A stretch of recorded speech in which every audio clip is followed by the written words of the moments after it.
Pay attention over here. So today we are going to consider the fourth lecture of the lecture series module number 3. And today we are going to discuss about the Wagner's earthing device. Very, very important concept. Still we use it in a real life scenario.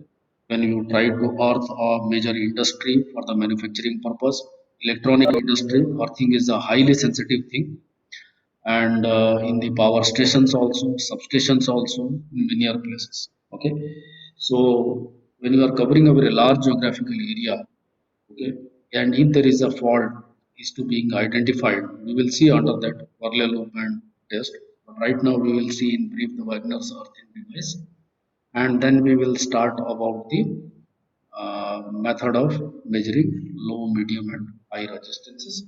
Today, probably we will consider the Kelvin's double bridge, okay, which is nothing but the modification of the bridge for the discussion purpose. So here you have a look. This is the Wagner's earthing device. What exactly happened?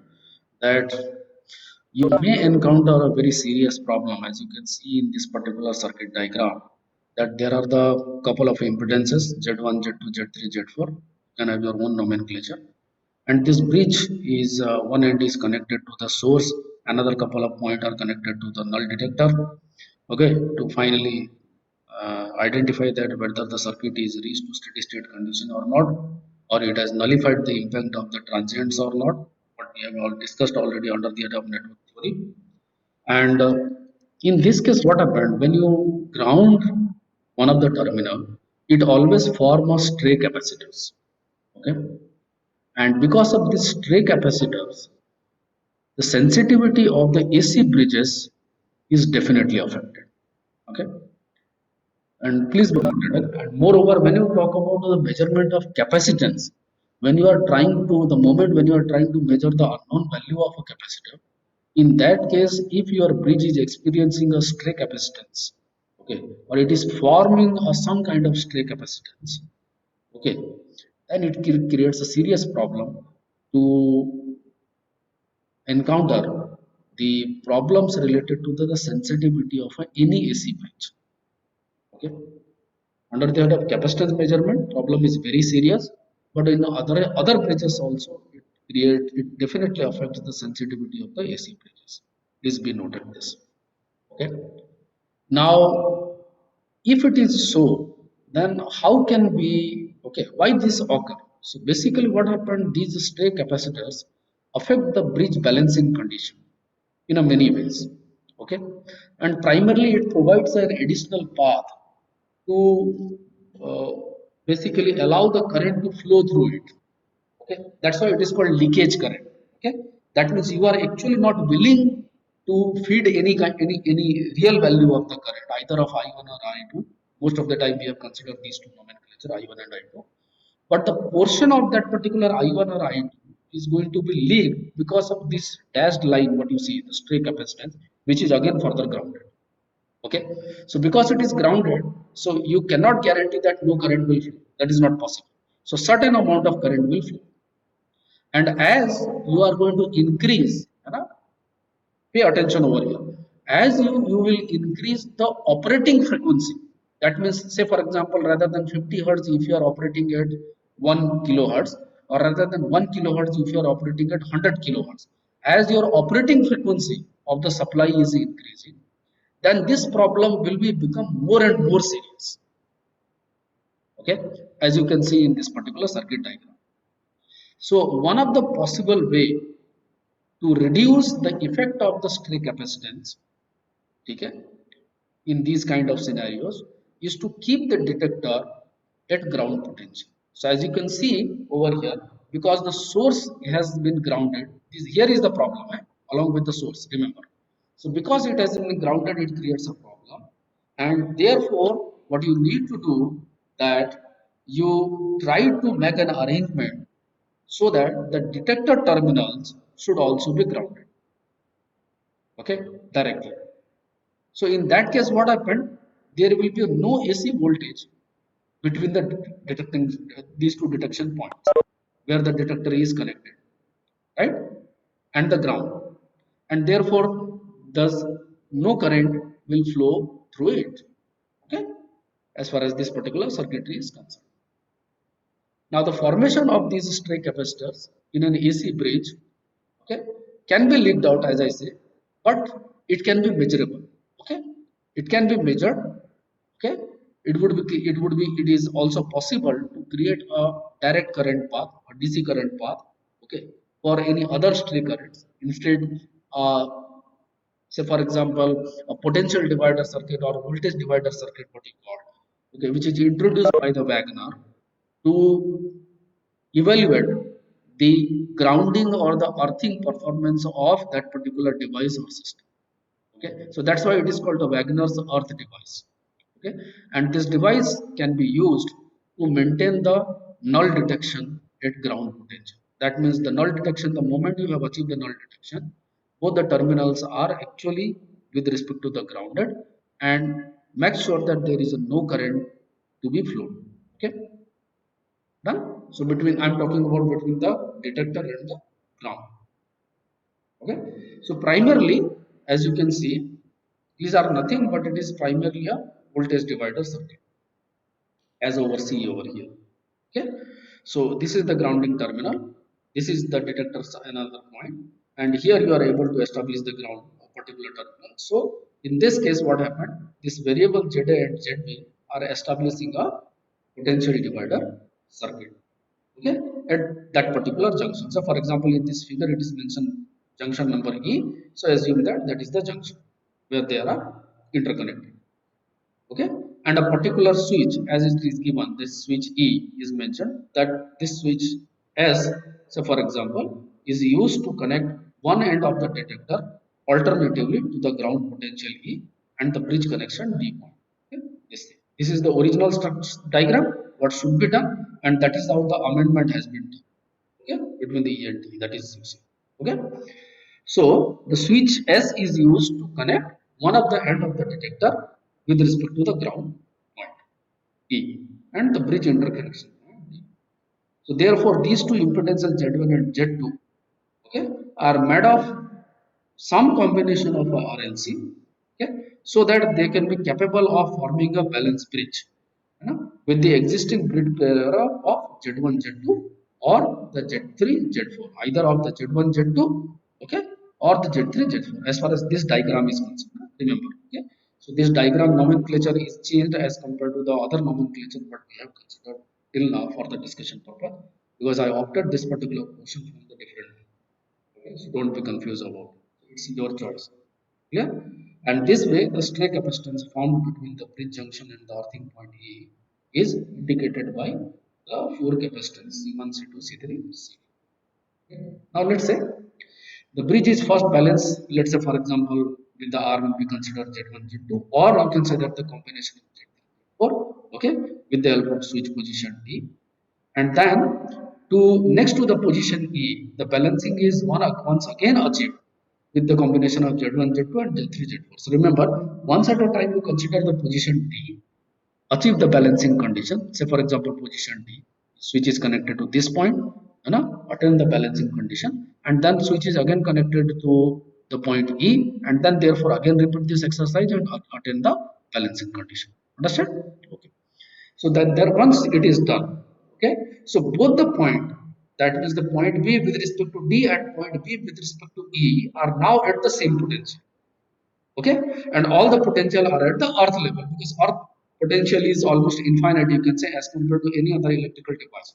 So when you will interconnect with the earth, so it is actually higher, you are jumping to the higher earthing side, fine. So its potential is more high, right? So in that case what will happen, because geographical area is very big, so it doesn't matter how much current you are penetrating, it is nothing with respect to the total size of the earth, or in other words the total capacity of the earth. Okay. So therefore, the Wagner earth divider forces the null detector to be at the ground potential. Understood? Because remember, the earth size and geographical area and its potential is much higher than that of your device. So without a direct connection between the detector and ground. Under these circumstances, now what will happen? No current can flow through either the stray capacitor C2 or C3, okay, since their terminal both are at the earth potential. The C3, C2 and C3 both are at the earth potential, so therefore no current can flow through it. So this combination you can try for C1 and C4 also, okay, and you can repeat this particular exercise. Clear? To eliminate the original bridge. That's how the Wagner Earth device gives a satisfactory performance to eliminate the any impact of the stray capacitance charging effect in any AC bridge. Okay, while you are achieving the balancing condition. Okay, though it is a time-consuming process, that is the disadvantage, but it is very capable process, very handy process, very robust process to avoid the or to nullify the impact of the stray capacitance as and when you are going to use AC bridge for the purpose of measurement of unknown elements of variables. Okay. So our very next topic is very interesting. That is the measurement of the resistance. Now, measurement of resistance. When we talk about measurement of resistance, generally we do using in our minds what things is comes as ohm meter, right? So everything you cannot measure with the help of ohm meter. Ohm meter also has a certain restriction. Therefore, it is very important to classify the measurement of resistance. So broadly, it is categorized in three different categories: low resistance, medium resistance, and the high resistance. Huh? Now, as far as the low resistance is concerned, all the resistances are of the order of 1 ohm. In fact, I would say that the less than 1, much less than 1. Say, for example, 0.01 or zero point 0.1 or 1 milliohm. Okay? Maybe these kind of things classified as a low resistance. In a practical scenario, whenever you are using the armatures, armature shunt, or armature winding, okay, contacts, switches, okay, these physical devices or these electrical devices to do a specific assigned task under the head of electrical measurement, they always offer certain kind of internal resistance. The resistance value are less than 1. Okay? So that is falls under one category, okay? Which can you can do with the help of under the category falls under the category of low resistance measurement. Then there is a range which falls between 1 ohm to 100 kilo. Remember, 1 ohm to 100 kilo ohms. So that means 1 to 10 raised to 5. 100 kilo ohms means what? 10 raised to 5 factor. Factor is 10 raised to 5. Okay. So it is from 10 into 10 raised to 0, I would say 10 raised to 0 to 10 raised to 5.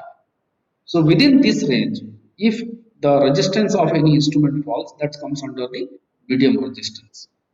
Okay? Primarily the electronic circuits, okay, the carbon resistance, metal film resistors, they fall under this particular category.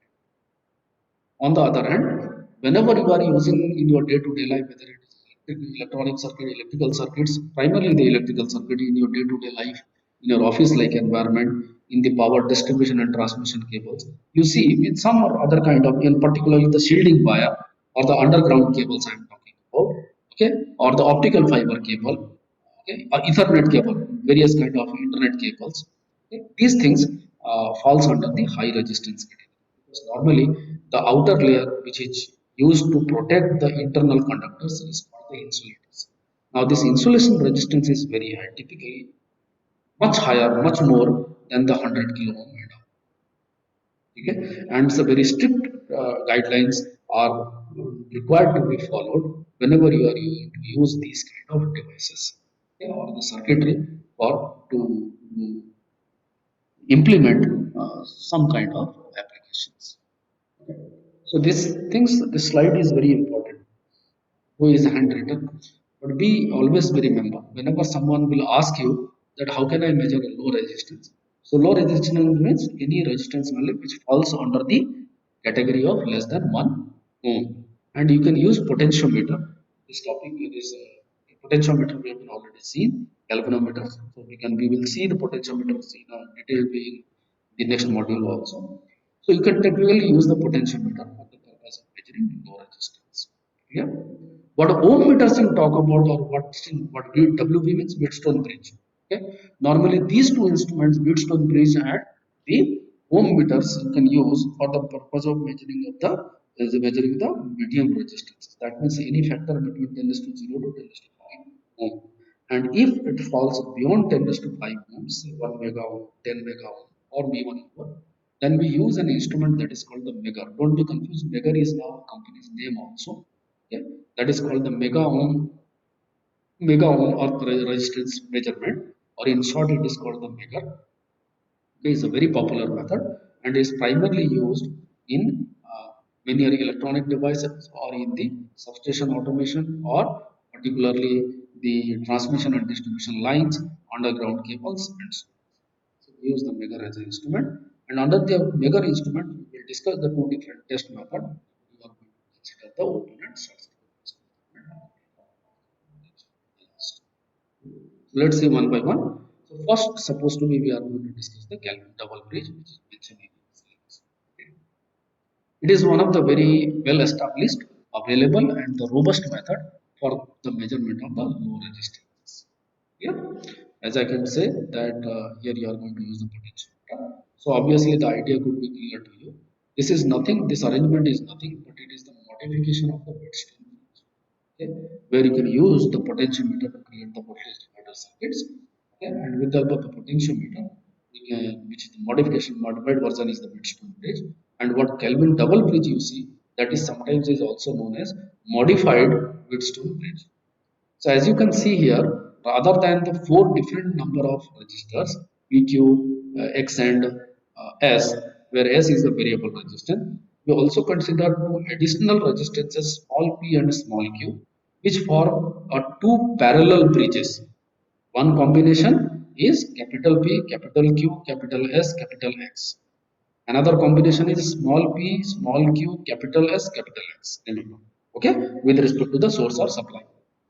Okay, and in both the case, same galvanometer or same null type galvanometer will be used for the achieve the balancing condition of null detector. Yeah, so that's why this combination is called the double. Now you see how you can use the low resistance measurement. Okay, you can unknown value of low resistance very accurate. Okay, now so very first what we do, that in the galvanometers we is now going to replace by the, you can say, uh, open circuit conditions. Okay. We have opened up it. So in this particular combinations, what you see, that the arrangement of the Kelvin double bridge under the balance condition can be can be represented like this, because there is no current flowing through the galvanometer, so I can consider open circuit condition. Okay? So therefore the potentials at node A, B, small a and small b must be equal, right? Because you have achieved the balancing condition in order to justify that the galvanometer gives the null deflection. Now since it is at the balance, obviously no current will flow through it, through the galvanometer, and it can be considered as an open circuit condition, right? That is what I have been doing. Now under that balancing condition between the potential node of A and B, okay, what we have should do, we can say that a potential drop between VCB, you see C is here and B here, so potential across the VCB and the potential across the CDA, okay, VCDA both should be same, okay, which is equal to E into P upon P plus Q. Now what is your VCD? It is the amount of current passing through the resistance X. And what is the okay, VCD, sorry, is further classified as as VCD plus VDA. So the amount of current passing through the X resistor and the amount of current passing through the small p resistor, right? So let's say that value is I2, as it is mentioned over here, it is I2. So I2, it is a current divider circuit, so I2 is equal to I times of R upon I times of, you can say, yes, R upon R plus P plus Q. Done. Okay, R plus P plus Q, right? P plus Q plus R. So this conductor, this piece of conductor remain has a certain resistance, eh? And we are in this case we are not going to nullify the impact of the internal resistance of the cable. Please be noted, eh? It's very important. Between the terminal D and E, there is a conductor, and this piece of conductor also has a certain internal resistance R. So this small r is indicating that, and remember here we have not neglected it when we apply the current divider rule, okay, which is the amount of current passing through the I1. Okay, so I2, sorry, so I for I2 it is I upon an amount of current passed through the I1 influence, so that is your P plus Q plus R. Right? Now Can we replace this value of I2 over the previous equation where the I2 terms has come? Yes. Now, so one element, one unknown element, sorry, the variable is removed. So now total value is in terms of I. So if you modify this particular statement, I would say that derive this particular statement and derive the expression of the Kelvin double bridge. Okay, as your assignment problem number 2. Take it this as assignment problem number 2 under the head of module number 3. Clear?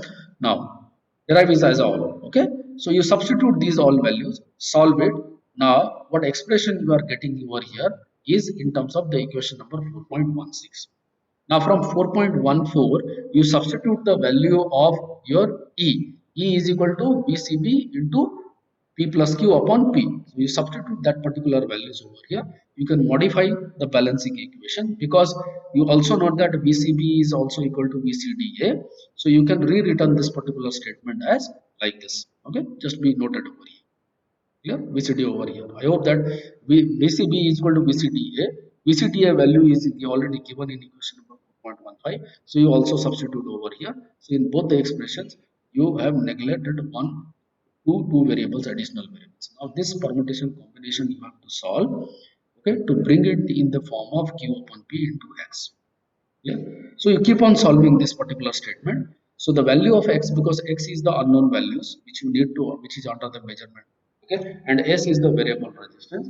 So if you will substitute these values, okay, be careful about the expressions. Okay, steps you can adopt whatever way you want, but finally, ultimately, you need an expression of the X because X is an unknown variable. Okay, and rest of all keep in right hand side.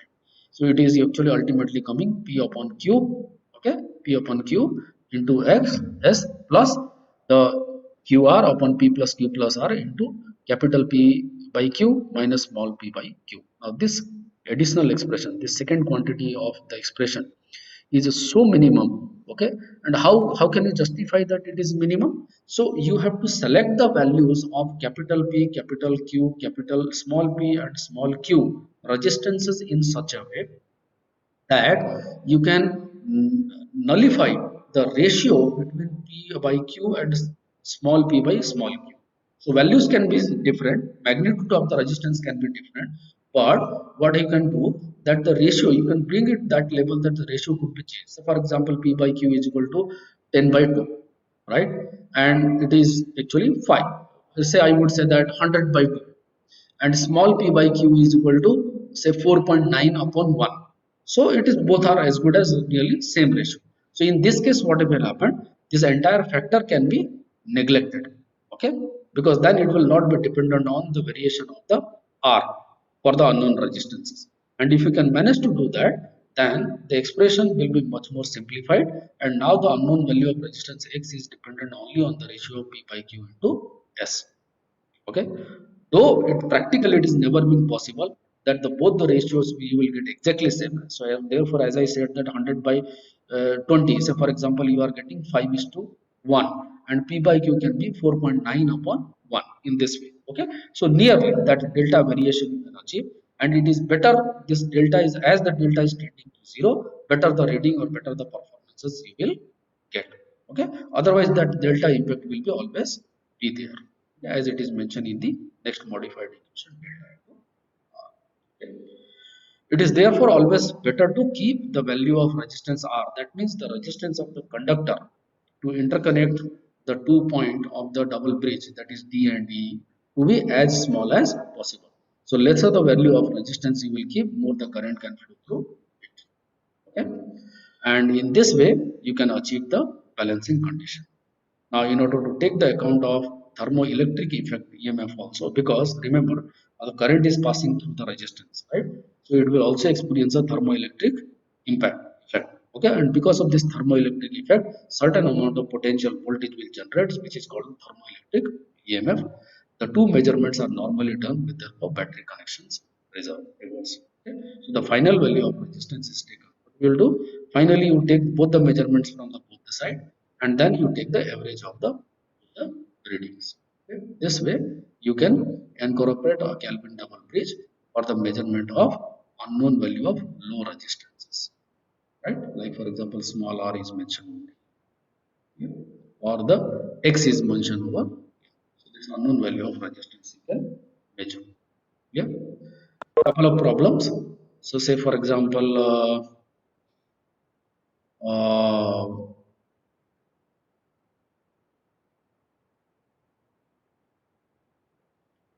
four terminal resistance was measured with the help of a Kelvin double bridge having the following component. Standard resistor is given 98.02 nanowatt. Remember, okay? And that is the amount of powers is being measured. Through the inner ratio arm 98.022 ohm. Clear? And 202 watt at the outer ratio arm. Inner ratio arm means understand. I hope that you that is the combination which is made by small p and small q. And the outer ratio arm means is interconnection made by the capital P and capital Q is 98.025 ohm and 201.96 watt resistance of the linkage connecting to the standard resistor value of 600 ohm. Calculate the value of unknown resistances. Clear? So remember this values are nothing but the mistakes is over here. If you refer the book of Sani, aka Sani, this all wattage is mentioned. You just make it correction in terms of the let's say ohm. Okay, so mention the ohms all everywhere, all over around everywhere. Make the correction that all the values are ohms. So the value of x is fine. Okay, there is no role of the power here itself. So make it as 98.02 uh, nano ohm or micro ohm you can take. Calculation is suggesting it is microns, but it is up to you. Depending on that, the factor you are choosing, the value of x will be different in terms of the 10 raised to n ratio. N can be a positive, negative. So make it 98.02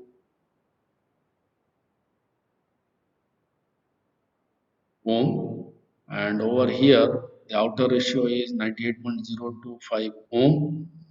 Okay, and 600 again micro ohms.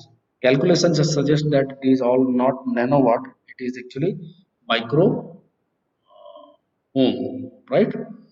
So make it corrections. You can take nano ohms also, it is up to you, or you can take micro ohm depending on you. Accordingly the value of x will change. So I would recommend that don't refer this solution. You may be confused otherwise. Even if you are referring this solution, make the corrections with respect to this problem number. I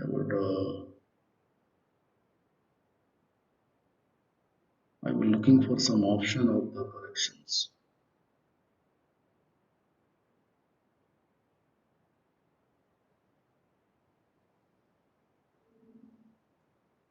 Correct the values.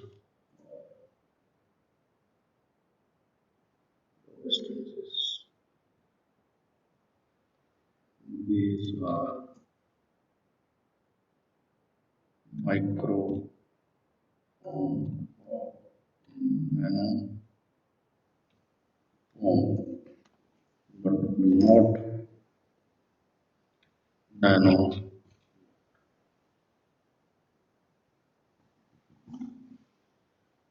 So I mentioned this advisory over here. That is the problem. When you will pick some poor quality books, that is all happens.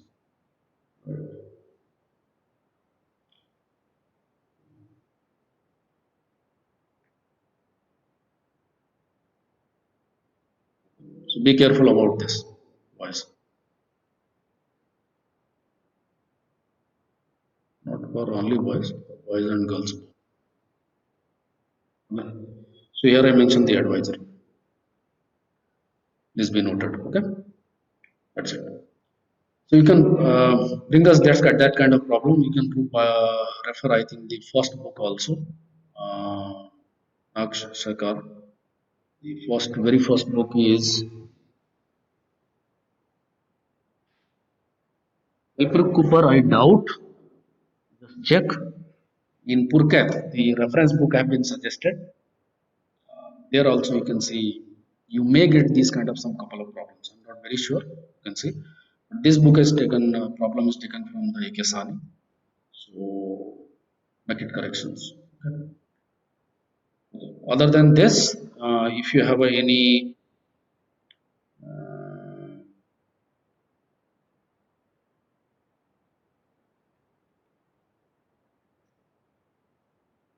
if you have any other doubt, you can discuss with me. Otherwise, we will disperse the class. With this, I am also now stopping the